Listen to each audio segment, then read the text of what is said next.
तो कल ही हमने बात की थी स्टॉक मार्केट में कैसे एक बड़ा गिरावट देखने को मिल सकती है, और आज आप देखेंगे इंडिया की स्टॉक मार्केट में भी एक बहुत बड़ा क्रैश देखने को मिला। Small cap mid cap index की बात करें तो स्मॉल कैप इंडेक्स में 4.5% की गिरावट, मिड कैप इंडेक्स में 3.5% की गिरावट, और निफ्टी 50 इंडेक्स में लगभग 2.7% के आसपास की गिरावट देखने को मिली। और ग्लोबल जो इंडेक्सेस हैं वहां पर और भी ज्यादा बुरा हाल रहा। जो हम जापान के इंडेक्स की कल बात कर रहे थे उसमें आज एक दिन में 12.5% की गिरावट देखने को मिली। 1987 के बाद ये सबसे बड़ा क्रैश जापान की मार्केट में देखने को मिला है। इस क्रैश के रीजंस हमने ऑलरेडी कल बात किए थे। यूएस की मार्केट में जो दिक्कतें चल रही हैं, जो एंटीसिपेशन है कि यूएस में अब ग्रोथ उस लेवल की नहीं हो पाएगी, ये दिक्कतें हैं। और उसके साथ साथ आपको एक चीज समझनी है कि जितनी भी मार्केट्स है, स्पेशली इंडिया की मार्केट अब ओवर वैल्यूड हो चुकी थी, और जब कोई भी स्टॉक मार्केट ओवर वैल्यूड होती है तो एक बहाना चाहिए होता है स्टॉक मार्केट को गिरने का, और वही चीज यहां पर देखने को मिली है। तो अगर आप देखेंगे आज इंडिया में देखें निफ्टी 50 इंडेक्स की बात करें तो 2.68% की गिरावट है, और कंपनीज में देखेंगे Tata motor 7%, oil and gas में देखेंगे आप तो यहां पर 6% के आसपास की गिरावट है। ओएनजीसी में अदानी, टाटा स्टील्स, हिंडाल्को, सारी जगह आप देखेंगे 5%, 4% तक की गिरावट आपको बड़ी कंपनीज में देखने को मिली। एसबीआई जैसी कंपनी में भी 4.5% की गिरावट है। इससे बुरा हाल रहा यहाँ पर स्मॉल कैप इंडेक्स का, यहाँ पर 4.5% की गिरावट एक दिन में आज सिर्फ देखने को मिली, जो कि एक काफी बड़ी गिरावट आप यहाँ पर देख सकते हैं। और यहाँ पर तो आप और बुरा हाल देखेंगे, 8.5%, 7%, 6% गिरने वाली बहुत सारी कंपनीज आपको देखने को मिलेगी। लंबी लिस्ट है उन कंपनीज की जो 6%, 7% तक गिरावट जिन कंपनीज ने यहाँ पर दिखाई है। तो एक अक्रॉस कंपनीज, अक्रॉस सेगमेंट्स यहां पर आज गिरावट देखने को मिली है। हर सेगमेंट, हर सेक्टर, हर कंपनी में एक अच्छी खासी गिरावट है। स्पेसिफिकली फार्मा और एफएमसीजी में उस लेवल की गिरावट नहीं है, क्योंकि जब भी मार्केट में नेगेटिविटी आती है तो फार्मा और जो एफएमसीजी सेक्टर है उसकी तरफ लोग भागने की कोशिश करते हैं।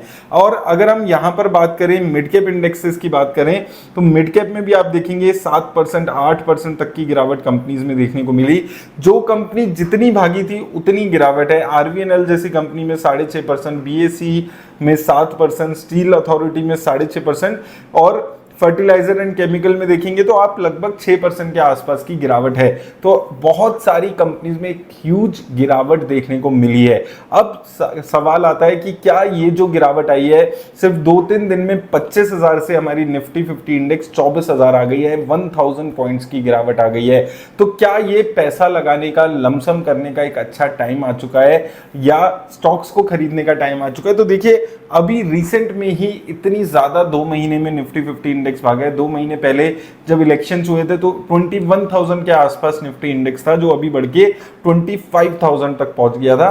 करेक्शन के बाद अब 24,000 के आसपास आ चुका है। तो इस गिरावट के बाद भी अभी भी बहुत सारी कंपनीज हैं जो ओवर वैल्यूड है। जैसे कि डिफेंस सेक्टर में आज आप देखेंगे एक अच्छी खासी गिरावट आई है, क्योंकि वहां पर सारी कंपनीज बहुत ज्यादा पीई पे पहुंच चुकी थी। तो अक्रॉस कंपनीज लोअर सर्किट लगते हुए डिफेंस सेक्टर में नजर आए। तो इस वक्त भी आपको एक्साइटमेंट में आके बहुत ज्यादा पैसा किसी एक पर्टिकुलर स्टॉक में लगाने की जरूरत नहीं है।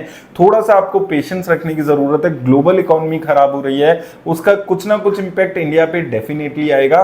तो कंपनीज को अपनी स्टॉक की वॉच लिस्ट में जरूर ऐड कर लीजिए, लेकिन थोड़ा सा पेशेंस रख के इन्वेस्ट करने की जरूरत है, क्योंकि मार्केट ऑलरेडी एक अच्छी खासी रिटर्न्स दे चुकी है। ये मैं थोड़े टाइम से बात कर रहा हूँ ये कि अभी जो स्टॉक मार्केट है उसमें आपको कुछ नहीं करना, कोई नया पैसा आपको इन्वेस्ट नहीं करना। जो पैसा आपका लगा हुआ है उसको बढ़ते हुए घटते हुए देखिए। पहले हम बढ़ते हुए की बात कर रहे थे, आज हम 2 दिन से घटते हुए की बात कर रहे हैं। तो ये चीज आपको यहाँ पर डिसिप्लिन फॉलो करने की जरूरत है। अगर आपने फंडामेंटली अच्छी कंपनीज में पैसा लगाया हुआ है तो घबरा कर बेच के निकलने की जरूरत नहीं है। और बात आती है कि क्या ये एक लमसम का अच्छा टाइम आ चुका है? तो देखिए लमसम का अभी भी बहुत ज्यादा ऐसी हैवी अपॉर्चुनिटी आपको नहीं मिल रही है जिसमें आपको लमसम करने की जरूरत है। आपको जो हम स्ट्रेटेजी हमेशा बात करते हैं कि हर 1000 पॉइंट पे जब गिरती है निफ्टी, वहां पर आप अपना 10% पैसा लमसम में इन्वेस्ट कर सकते हैं। जो भी पैसा आपका रखा है उसका 10% अमाउंट आप म्यूचुअल फंड में टॉपअप करा सकते हैं। तो वो 10% पैसा लगाने का ये अच्छा टाइम है, लेकिन सारा पैसा एक साथ लगाने वाली अपॉर्चुनिटी अभी भी नहीं आई है। तो इसलिए थोड़ा सा पैसा लगाइए, क्योंकि ऑलरेडी बहुत ज्यादा मार्केट भागी हुई थी। ऐसा नहीं है कि अब 2 दिन गिरावट से स्टॉक्स अंडर वैल्यूड हो गए हैं, क्योंकि इतनी ज्यादा ओवर वैल्यूएशन है कि अभी भी ओवर वैल्यूड स्टॉक्स नजर आते हैं। और उन लोगों के लिए जो सवाल जिनके आ रहे हैं कि क्या हम अपने म्यूचुअल फंड्स को बेचकर निकल जाएं, तो ये गलती नहीं करनी है। आप लॉन्ग टर्म इन्वेस्टर्स हैं, आने वाले 10 साल में देखेंगे तो ये 24,000 के लेवल्स भी निफ्टी 50 इंडेक्स में आपको छोटे लगने वाले हैं। तो इसलिए पेशेंस रखिए। स्टॉक मार्केट में ऐसी गिरावट आती रहती है, ऐसा नहीं है ये हिस्ट्री में पहली बार ऐसी गिरावट आई है, और ऐसा भी नहीं है कि ये आखिरी बार ऐसी गिरावट आई है। तो घबराकर बेचने की बिल्कुल भी जरूरत आपको नहीं है। पेशेंस रखिए। ये मार्केट में उतार चढ़ाव लगा रहता है, हो सकता है और थोड़ी और गिरावट यहां से देखने को मिले। और गिरावट आती है तो अपॉर्चुनिटी की तरह उस गिरावट को आपको लेना है, लेकिन बेचकर निकलने के बारे में आपको नहीं सोचना है। मार्केट कब कितनी गिरेगी ये कोई नहीं बता सकता। यहां से क्या 22,000 चली जाएगी, 20,000 चली जाएगी, या कल उठकर फिर से 25,000 हो जाएगी, ये बताना बहुत ज्यादा मुश्किल होता है। तो ऐसे में बेस्ट तरीका यही है कि थोड़ा थोड़ा पैसा इन्वेस्ट करते रहिए, लॉन्ग टर्म के लिए इन्वेस्ट करिए, और ऐसी मार्केट में जब अपॉर्चुनिटी आपको कहीं मिले वहां पर इन्वेस्ट करने के बारे में सोचिए। कल कोशिश करूंगा स्टॉक्स के बारे में बात करने की, वो स्टॉक्स जो अब अच्छी अपॉर्चुनिटी आपको दे रहे हैं, क्योंकि कुछ स्टॉक्स ऐसे हैं जो अब धीरे धीरे अंडर वैल्यूड होने लगे हैं। हालांकि बहुत सारे स्टॉक्स अभी भी आपको ओवर वैल्यूएशन जोन में ही देखने को मिल रहे हैं। तो घबराने की जरूरत नहीं है, ये गिरावट बहुत ज्यादा देर चलती नहीं है। लेट्स सी कितनी गिरावट और यहाँ पर आती है। अगर और गिरावट आती है तो इन्वेस्टर्स के लिए एक अच्छी अपॉर्चुनिटी तैयार हो रही है, तो उस अपॉर्चुनिटी का वेट करके इन्वेस्ट करने के बारे में सोचिएगा। अभी 24,000 रुपये निफ्टी अभी भी बहुत ज्यादा ऐसी गोल्डन अपॉर्चुनिटी आपको नहीं मिली है। ये चीज भी आपको साथ में ध्यान रख के फोमो में ज्यादा पैसा नहीं लगाना है, स्पेसिफिकली क्योंकि रिटेल इन्वेस्टर्स हैं, बहुत ज्यादा पैसा कैपिटल नहीं होती है, लिमिटेड कैपिटल होती है। तो एक जो गोल्डन अपॉर्चुनिटी होती है इन्वेस्टिंग की, उसका वेट करने की जरूरत है आपको, अगर आप लमसम में बहुत ज्यादा पैसा लगाने के बारे में सोच रहे हैं। उम्मीद करता हूं आपको हेल्प मिलेगी इस वीडियो से। धन्यवाद।